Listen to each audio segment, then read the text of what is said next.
For years, getting high has been called going on a trip. Now with the rise of cannabis tourism, pot aficionados can now go on a trip to get high. Today, weed tourism has a reported value of $17 billion, according to Forbes, with an estimated $4.5 billion of the $25 billion collected in 2021 related to tourism purchases like hotels, food, attractions, and more. With more states in the US allowing the recreational use of marijuana, 19 states along with Washington, D.C., and more countries around the world following suit, it's easier than ever for tourists to toke up while they travel. Cue those frequent higher points, am I right? But what even qualifies as weed tourism? And just how legal is it? And just how high are we on its potential? Before you line up, let's take a look at the past, present, and future of weed tourism.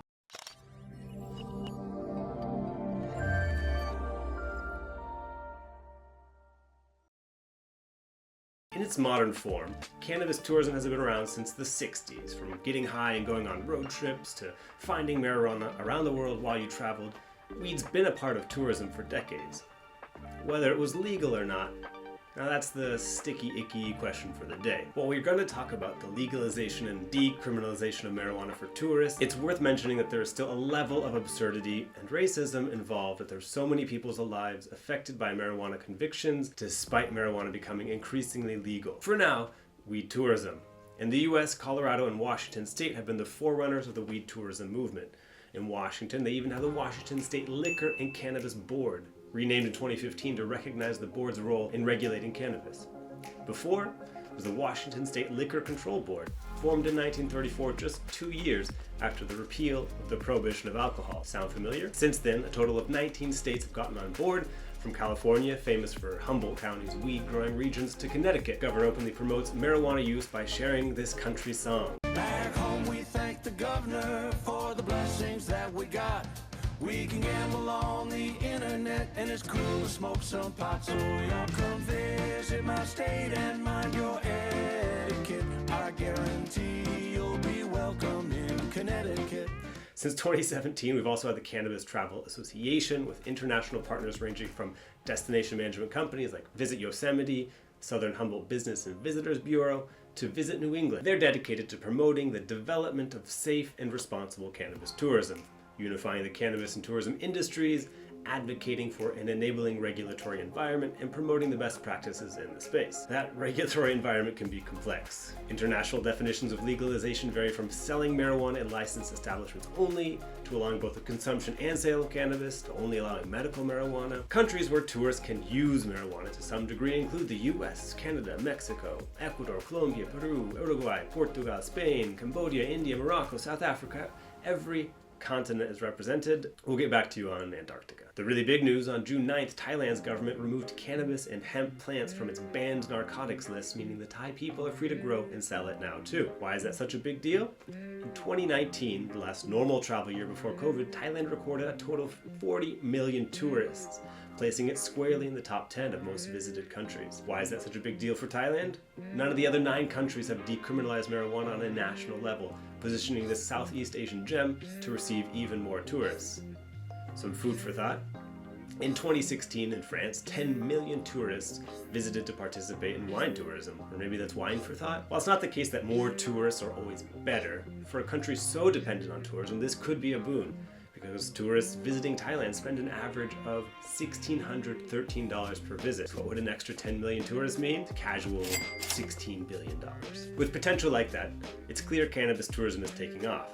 Though people who smoke weed have known for years you can make any tourism activity a weed tourism activity with a little help from some friends, now it's legal-ish. Want to add a little CBD to your R&R? At Jamaica's Coral Cove Wellness, they offer local sun-grown cannabis fungi, therapeutics, and expert guidance on your journey to wellness and healing. Wine and food are always a pairing in wine tourism. With weed, though, pairing with food is just the beginning. To pair your high with art, food, and nature, Modesto's tourism board highlights the sensory pairings with her Motown Cannapass, her farm tours, cannabis trails, gastronomy, and more.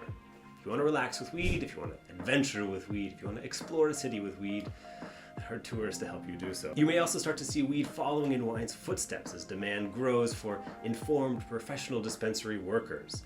Some organizations now even offer cannabis sommelier certification programs. Michelin-starred restaurants could start having weed sommeliers to offer pairings. And just like wine has terroir, weed does too. Cannabis growers are thinking going after the same appellations of origin, geographical indications, same ideas and elements used in wine tourism industry are gaining popularity here. Weed tourism seems to be here to stay. While finding weed may be less complicated than it used to be, I know a guy who knows a guy who knows a guy, finding a reason to justify participating in weed tourism could be. Look, cannabis tourism is complicated. Part of that is because it's challenging to separate the benefits of weed tourism from the questionable benefits of weed. In the US, marijuana is a Schedule I drug, that has complications and implications. Overdosing on marijuana, well, we're still waiting for the first report. Anyway, back to problematic Schedule I marijuana. In the US, that means has a high potential for abuse, no currently accepted medical use and treatment in the United States, and the lack of accepted safety for use under medical supervision. What does that mean for marijuana? It's almost impossible to do real research. Conflicting federal and state cannabis regulations hinder research in several ways, including the inability of researchers to access products that are legal in their state, a lack of standardization, control of cannabis and cannabis-derived products within and across states, and no national oversight of the standardization and quality control or the industry. When that research is difficult, it's hard to come to a conclusion, and that explains why every state is approaching it differently. And some political issues, but it's a different story for a different time. The states that are choosing to actually approach it, though, they're seeing that weed tourism is more than just a hazy idea. There are real benefits. In Denver, Colorado, a Penn State researcher found that the legalization of recreational marijuana has led to increased revenues, roughly $130 million in new hotel revenues alone. Why? Because the people seeking out these activities are the kind of traveler with green to burn. Just who are they? According to the Cannabis Travel Association International, the modern day marijuana user is not the stereotypical stoner dude sitting on his couch. Here are the 5 key takeaways. They're just as likely to be female as male. They're most likely millennials or younger. They largely have college degrees, they overwhelmingly have a job, and they live in households with an average income of around $87,000. Another survey, 87% of respondents favored worldwide legalization. 65% of Americans said they'd travel to a city or country to experience its licensed cannabis market. That means more tourists approve cannabis tourism. It would consider it making a reason even if it wasn't the sole reason to travel. Now, these high-earning, high-spending tourists can justify vacations to Thailand, though honestly, if you needed more help justifying a vacation to Thailand, I'm not sure what to tell you. If you're feeling high on the idea of weed tourism, have some news that might harsh your mellow. As you probably know, the legality of marijuana is about as confusing as a legal substance can get. Given that weed is often compared to alcohol, we could start there. With alcohol, you pretty much know where you stand when it comes to consuming it. Most places in the US, you can't consume it in public areas, except for Vegas, high Vegas. In other countries like France and Hong Kong, consuming publicly is fine. Consuming marijuana, on the other hand, almost always has to be done on private property, or when accompanied with a medical marijuana card, but again, those rules vary from state to state, country to country. What does that mean? For travelers coming to enjoy a carefree experience, they're going to be dealing with some awfully uptight restrictions. There are also restrictions on the quantity you can buy and hold, but there are also restrictions on whether a tourist can actually buy it. Why is that? Well, the majority of these rules are made for residents. For tourists, it's much more difficult to say. If a country is not explicitly stating one way or the other, it could actually lead to tourists breaking laws. Not ideal. Besides the legality issue, and in the US, still a Schedule I drug like heroin, cannabis tourism could just be unethical. How so? Here's the LA Times. When California voters legalized cannabis for recreational use in 2016, a promise was the creation of a legal pathway through the courts for clearing many past marijuana-related convictions or reducing them to a lesser charge. To this point, these 34,000 records have still not been fully processed by the courts. So why should you care? If you can join Humboldt's licensed, informative, and cush Humboldt County cannabis experience, or go to Modesto to enjoy a government-sponsored idea that enhances your tourism high, or head to Oakland to walk the weed trail. And thousands of people across that state are still dealing with convictions, either serving time or have marks on the record that keep them from getting the jobs or the work that they deserve. Think about it. For all the excitement about how regulating marijuana like alcohol can bring in much needed tax dollars, it doesn't feel quite as good knowing those tax dollars are going to a government that can't even do the work they're being tasked with doing. Well, I'm my high horse, but there'd be no better horse to be on for this segment. The debate about the legality of weed will be going on for a long time. But just because it's illegal in certain places doesn't mean it can't be successful as a basis for tourism. After all, marijuana isn't alone as a substance being banned around the world. Still over 30 countries that have some form of alcohol ban. Wine tourism in those places, pretty limited. And yet in the places where wine tourism works, remember those 10 million tourists visiting France and participating, it works pretty well. Which brings us again to that big idea, could weed tourism be bigger than wine tourism? Wine has a pretty big head start. From 6000 BC to today, wine has become a part of modern life. Marijuana, though cultivated as early as 2800 BC, is a bit more of a wild card.